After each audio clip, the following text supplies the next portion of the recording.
The giant panda Ailuropoda melanoluca, also known as the panda bear, or simply the panda, is a bear species endemic to China.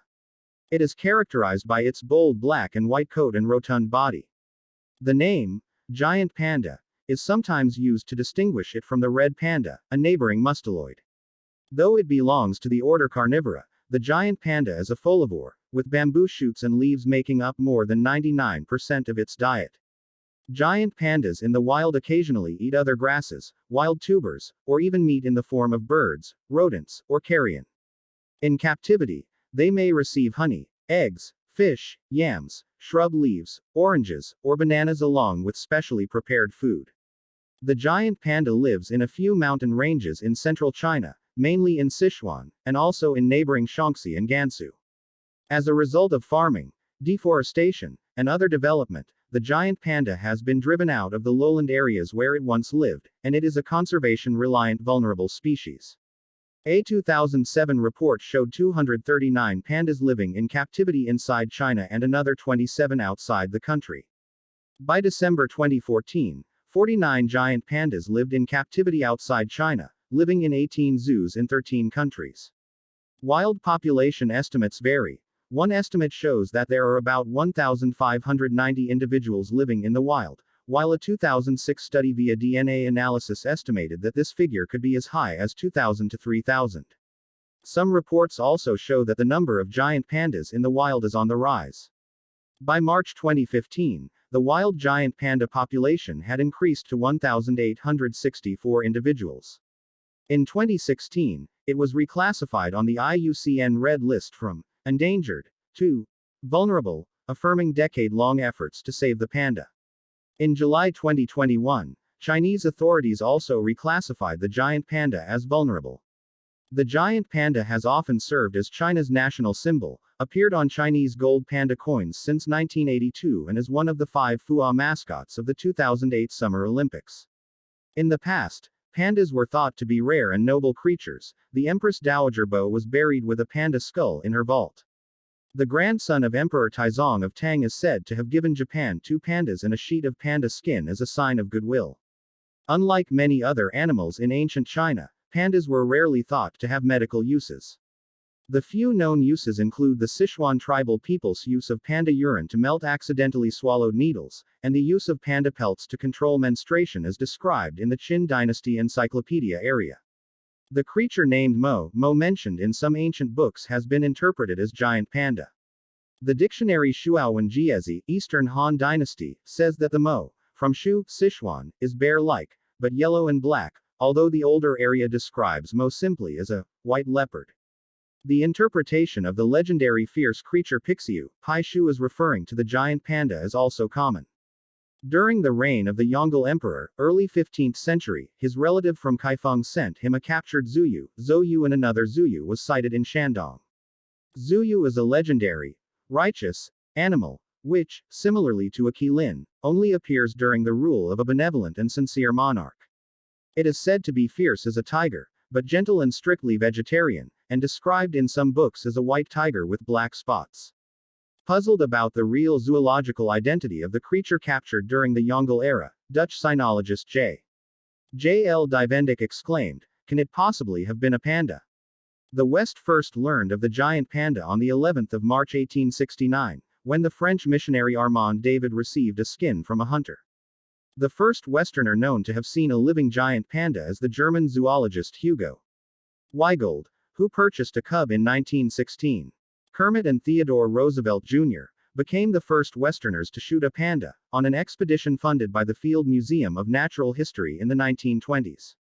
In 1936, Ruth Harkness became the first Westerner to bring back a live giant panda, a cub named Su Lin who went to live at the Brookfield Zoo in Chicago.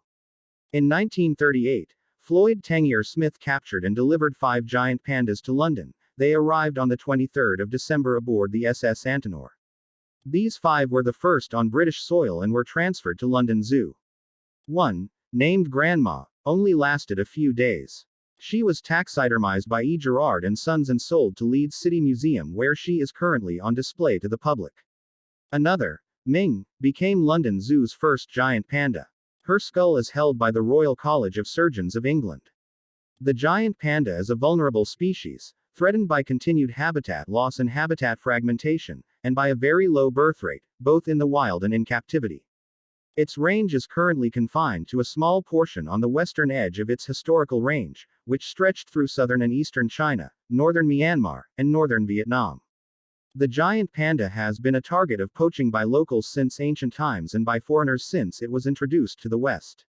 Starting in the 1930s, foreigners were unable to poach giant pandas in China because of the Second Sino-Japanese War and the Chinese Civil War, but pandas remained a source of soft furs for the locals. The population boom in China after 1949 created stress on the panda's habitat, and the subsequent famines led to the increased hunting of wildlife, including pandas.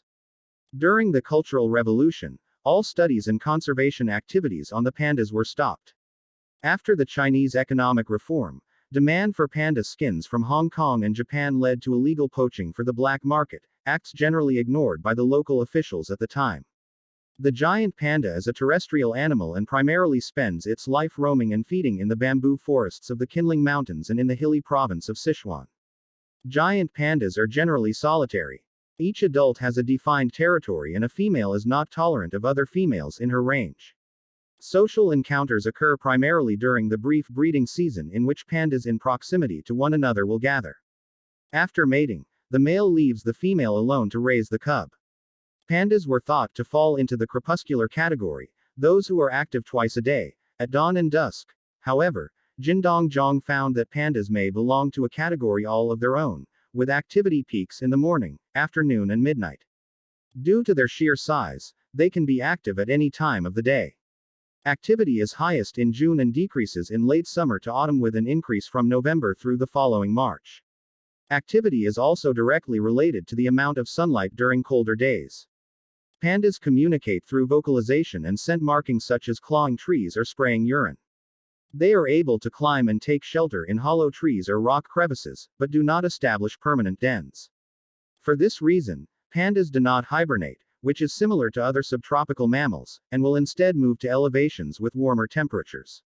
Pandas rely primarily on spatial memory rather than visual memory.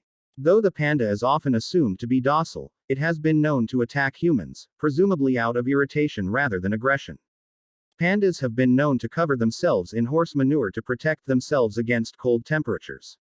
Despite its taxonomic classification as a carnivoran, the giant panda's diet is primarily herbivorous, consisting almost exclusively of bamboo. However, the giant panda still has the digestive system of a carnivore, as well as carnivore-specific genes, and thus derives little energy and little protein from consumption of bamboo. Its ability to digest cellulose is ascribed to the microbes in its gut. Pandas are born with sterile intestines and require bacteria obtained from their mother's feces to digest vegetation. The giant panda is a highly specialized animal with unique adaptations, and has lived in bamboo forests for millions of years. The average giant panda eats as much as 9 to 14 kilograms, 20 to 30 pounds, of bamboo shoots a day to compensate for the limited energy content of its diet. Ingestion of such a large quantity of material is possible and necessary because of the rapid passage of large amounts of indigestible plant material through the short, straight digestive tract. It is also noted, however, that such rapid passage of digesta limits the potential of microbial digestion in the gastrointestinal tract, limiting alternative forms of digestion.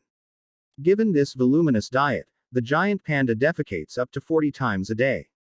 The limited energy input imposed on it by its diet has affected the panda's behavior. The giant panda tends to limit its social interactions and avoids steeply sloping terrain to limit its energy expenditures. Two of the panda's most distinctive features, its large size and round face, are adaptations to its bamboo diet. Anthropologist Russell Shachone observed, much like the vegetarian gorilla, the low body surface area to body volume of the giant panda is indicative of a lower metabolic rate. This lower metabolic rate and a more sedentary lifestyle allows the giant panda to subsist on nutrient-poor resources such as bamboo. Similarly, the giant panda's round face is the result of powerful jaw muscles, which attach from the top of the head to the jaw. Large molars crush and grind fibrous plant material. The morphological characteristics of extinct relatives of the giant panda suggest that while the ancient giant panda was omnivorous 7 million years ago, Maya, it only became herbivorous some 2-2.4 Maya with the emergence of A. microta. Genome sequencing of the giant panda suggests that the dietary switch could have initiated from the loss of the sole T1R1, T1R3 umami taste receptor, resulting from two frameshift mutations within the T1R1 exons.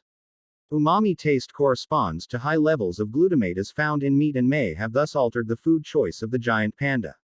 Although the pseudogenization of the umami taste receptor in Ailuropoda coincides with the dietary switch to herbivora, it is likely a result of, and not the reason for, the dietary change. The mutation time for the T1R1 gene in the giant panda is estimated to 4.2 Maya, while fossil evidence indicates bamboo consumption in the giant panda species at least 7 Maya, signifying that although complete herbivora occurred around 2 Maya, the dietary switch was initiated prior to T1R1 loss of function. Pandas eat any of 25 bamboo species in the wild, such as Fergasia dracocephala and Fergasia rufa. Only a few bamboo species are widespread at the high altitudes pandas now inhabit. Bamboo leaves contain the highest protein levels, stems have less. Because of the synchronous flowering, death, and regeneration of all bamboo within a species, the giant panda must have at least 2 different species available in its range to avoid starvation. While primarily herbivorous, the giant panda still retains decidedly ursine teeth and will eat meat, fish, and eggs when available. In captivity, zoos typically maintain the giant panda's bamboo diet, though some will provide specially formulated biscuits or other dietary supplements. Pandas will travel between different habitats if they need to, so they can get the nutrients that they need and to balance their diet for reproduction. For 6 years, scientists studied 6 pandas tagged with GPS collars at the Phoping Reserve in the Kinling Mountains. They took note of their foraging and mating habits and analyzed samples of their food and feces. The pandas would move from the valleys into the Kinling Mountains and would only return to the valleys in autumn. During the summer months, bamboo shoots rich in protein are only available at higher altitudes, which causes low calcium rates in the pandas.